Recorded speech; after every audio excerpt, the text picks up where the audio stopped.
दोस्तों स्वागत करते हैं एसपीडी न्यूज के ताजा बुलेटिन में, जहां पर हम लेकर आते हैं देश की राजनीति समेत कुछ बड़ी खबरें। दोस्तों हमारे देश में जिस तरीके से कोरोना के मामले अब कम होते जा रहे हैं, ऐसे में कुछ राज्यों ने तो ढील देना भी शुरू कर दिया है। ऐसे में पीएम मोदी ने लाइव आकर एक बड़ी घोषणा कर दी है। इस वीडियो में इन घोषणाओं के बारे में भी जानेंगे और साथ ही जानेंगे कोरोना के नए अपडेट और सरकार द्वारा की गई नई घोषणाओं के बारे में। इसलिए दोस्तों आप लोगों से एक अनुरोध है कि इस वीडियो को शुरू से लेकर अंत तक जरूर देखें, जिससे कि आपसे कोई भी खबरें मिस ना हो पाए। दोस्तों खबरों को शुरू करें उससे पहले अगर आप हमारे चैनल पर नए हैं तो चैनल को सब्सक्राइब करके घंटी के बटन को जरूर दबाएं, जिससे कि इसी तरीके की लेटेस्ट वीडियो आप तक सबसे पहले पहुंच सके। और इसी के साथ दोस्तों आज की पहली बड़ी खबर कि बिहार में 16 से लेकर 22 जून तक कोरोना पाबंदियों में छूट। अब शाम 6 बजे तक खुलेंगी दुकानें। दोस्तों यहाँ पर आपको बता दें कि बिहार में कोरोना की संक्रमण दर कम होने के बाद राज्य सरकार ने बड़ा फैसला लिया है। बिहार सरकार ने अगले एक हफ्ते के लिए राज्य में कोरोना पाबंदियों में छूट दी है। राज्य सरकार ने 16 जून यानी कि कल से लेकर 22 जून तक कोरोना प्रतिबंधों में ढील दी है।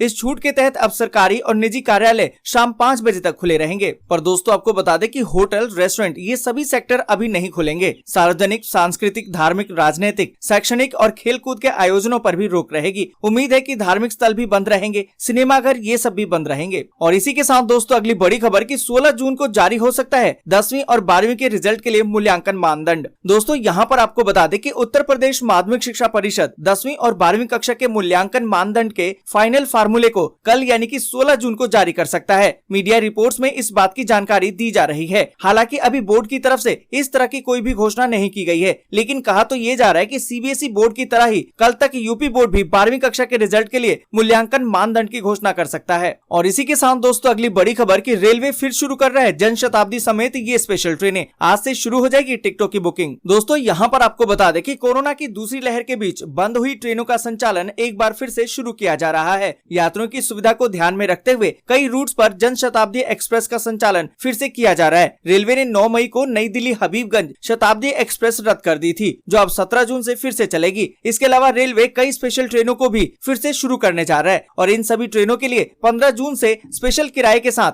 IRCTC की वेबसाइट से टिकट बुक कर सकेंगे। और इसी के साथ दोस्तों अगली बड़ी खबर की किसान आंदोलन के मद्देनजर बातचीत को सरकार नहीं तैयार। कुंडली बॉर्डर पर बढ़ने लगे हैं किसान। दोस्तों यहाँ पर आपको बता दें कि कृषि कानूनों के खिलाफ किसान पिछले साल से 6 महीने से आंदोलन कर रहे हैं। जनवरी के बाद से सरकार से किसानों की बातचीत भी बंद है। किसानों के पीएम नरेंद्र मोदी को चिट्ठी भेजने के बावजूद सरकार से बातचीत का रास्ता नहीं खुला, तो किसानों का गुस्सा बढ़ने लगा है। ऐसे में किसान अब बॉर्डर पर दोबारा से भीड़ बढ़ाकर सरकार पर दबाव बनाने में जुटे हुए हैं। इसी का असर है कि अकेले कुंडली बॉर्डर पर पिछले 10 दिन में करीबन 15,000 तक किसान एकत्रित हो गए हैं। वहीं किसान नेता गुरनाम सिंह चटूनी का कहना है कि आंदोलन को तेज करने के लिए आगामी दिनों में कई बड़े कदम उठाए जा सकते हैं। और इसी के साथ दोस्तों अगली बड़ी खबर की चिराग पासवान को चाचा पशुपति पारस को धमकी देना पड़ गया भारी, पड़ गई है बगावत की नींव। दोस्तों यहाँ पर आपको बता दें कि करीबन 6 महीने का वक्त जरूर लगा, मगर बिहार के सीएम नीतीश कुमार की लोक जनशक्ति पार्टी यानी कि लोजपा में चिराग पासवान को अलग थलग करने की योजना परवान चढ़ गई। दरअसल पार्टी में बगावत की नींव बिहार विधानसभा चुनाव के दौरान उस समय पड़ी जब चिराग ने अपने सांसद चाचा पशुपति पारस को नीतीश की तारीफ करने पर पार्टी से निकालने की चेतावनी दी थी। और इसी के साथ दोस्तों अगली बड़ी खबर की पेटीएम से भी बुक कर सकेंगे कोविड वैक्सीन के लिए स्लॉट। दोस्तों यहाँ पर आपको बता दें कि अगर आपने अभी तक कोविड वैक्सीन नहीं लगवाई है और स्लॉट खोज रहे हैं तो आपके लिए ये राहत की खबर हो सकती है, क्योंकि अब पेटीएम के जरिए भी आप अपना कोविड वैक्सीन का स्लॉट बुक कर सकते हैं। दोस्तों आपको बता दें कि पेटीएम ने एक बयान में कहा कि पेटीएम यूजर्स अब पेटीएम ऐप के जरिए अपने सबसे नजदीकी सेंटर पर वैक्सीन के लिए स्लॉट की तलाश और बुक भी कर सकेंगे। इस सर्विस से भारतीयों को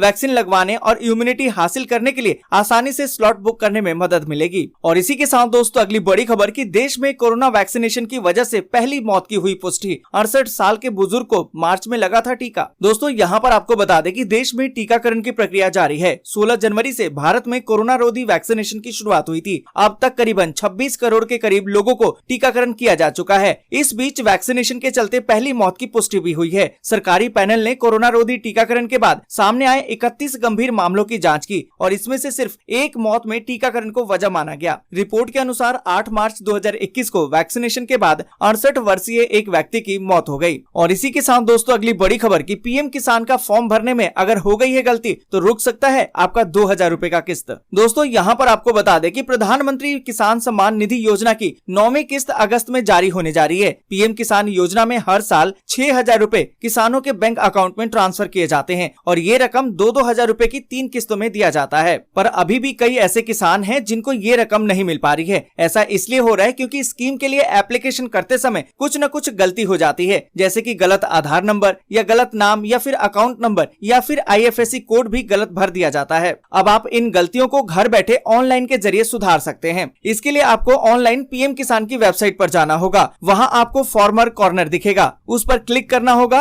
उसके बाद आधार एडिट का एक लिंक दिखेगा जहां आपको क्लिक करना होगा। इसके बाद आपके सामने जो पेज खुलेगा उस पर आप अपना आधार नंबर को करेक्ट कर सकते हैं। दोस्तों आगे बढ़े उससे पहले इस वीडियो को लाइक और शेयर जरूर कर दें, क्योंकि आपका लाइक और शेयर ही हमारी मेहनत का फल होता है। और इसी के साथ दोस्तों अगली बड़ी खबर कि रेलवे का बड़ा तोहफा, ट्रेन का टिकट बुक कराने पर अब मिल रहे 5% का डिस्काउंट। दोस्तों यहाँ पर आपको बता दें कि कोरोना वायरस की वजह से भारतीय रेलवे ने कई ट्रेनों का संचालन रोक रखा था, लेकिन अब कोविड के केसेस कम होने के कारण रेलवे कई अहम रूट्स पर लगभग सभी ट्रेनों को फिर से बहाल कर रहा है। अगर आप भी रेल से कहीं जाने का प्लान कर रहे हैं तो ये खबर पढ़कर आप रेल टिकट बुक करते समय कुछ पैसे भी बचा पाएंगे। दरअसल भारतीय रेलवे ने यूनिफाइड पेमेंट्स इंटरफेस यानी कि UPI के जरिए ट्रेन टिकटों की पेमेंट करने वालों को डिस्काउंट दे रही है। UPI के माध्यम से टिकट का पेमेंट करने पर आपको बेसिक किराए के कुल मूल्य पर 5% की छूट मिलेगी। और दोस्तों आपको बता दें कि हालांकि रेल यात्री इस छूट का लाभ काउंटरों पर टिकट बुक करके प्राप्त कर सकेंगे, न कि ऑनलाइन टिकट बुक करके। और आपको बता दें कि एक टिकट पर अधिकतम 50 रुपए तक की छूट मिलेगी और ये टिकट की कीमत 100 रुपए से अधिक होनी चाहिए। और इसी के साथ दोस्तों अगली बड़ी खबर कि आर्थिक मोर्चे पर भी चीन को मिल गया है जवाब। 43% भारतीयों ने एक साल में नहीं खरीदा कोई सामान। दोस्तों यहाँ पर आपको बता दें कि लद्दाख के पास गलवान घाटी में चीनी सैनिकों से बीते साल हुई झड़प में भारतीय सेना के जवानों ने मुंह तोड़ जवाब दिया था। यही नहीं, तब से अब तक एक साल में आर्थिक मोर्चे पर भी लोगों ने चीन को किनारे लगाने का प्रयास किया। एक सर्वे के मुताबिक ऐसे 43% भारतीय हैं जिन्होंने पिछले 12 महीनों में चीन में बना कोई भी उत्पाद नहीं खरीदा है। और इसी के साथ दोस्तों अगली बड़ी खबर की 75 दिन बाद संक्रमण के सबसे कम केस दर्ज, 24 घंटे में 2726 की गई जान। दोस्तों यहाँ पर आपको बता दें कि देश में कोरोना महामारी की दूसरी लहर की रफ्तार अब धीमी पड़ती जा रही है। हर दिन संक्रमण के नए मामलों में आ रही कमी से तो ये साफ नजर आ रहा है। बीते 24 घंटों में संक्रमण के 60,471 नए मामले दर्ज किए गए और ये आंकड़ा पिछले 75 दिनों में सबसे कम है। वहीं इस दौरान 2,500 से ज्यादा लोगों की मौत के मामले भी सामने आए हैं। और इसी के साथ दोस्तों अगली बड़ी खबर कि देश के अधिकतर राज्यों में मानसून और प्री मानसून की बरसात उत्तर भारत तक पहुंचने में हो सकती है थोड़ी देरी। दोस्तों यहाँ पर आपको बता दें कि देश के अधिकतर राज्यों में मानसून ने अपनी पहली बारिश से लोगों को भिगो दिया है, तो कहीं प्री मानसून की बरसात से मौसम सुहाना बना हुआ है। केरल में शुरू हुए मानसून ने पूरे दक्षिण को भिगोने के बाद देश के अधिकतर राज्यों को भिगो दिया है।